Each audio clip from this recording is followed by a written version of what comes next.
Ia uite, cele mai înalte lanțuri din lume. O să ne dăm în ele?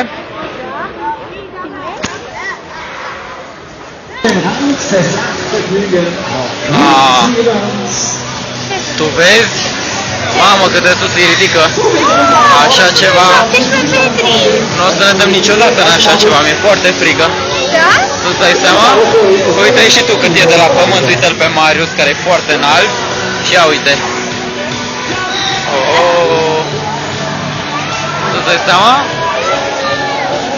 Niciodată! Niciodată!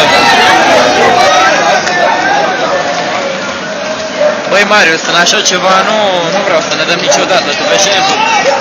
Ce nebunie? Acum ce să Și mai... că la București plouă torențial. Nu cred că mai puțin de bilet înapoi. Nu mai, mă duc să dau biletul înapoi, mi-e frică. Ce-s astea? Bilete? Nu, eu nu vreau. Nu vreau așa ceva.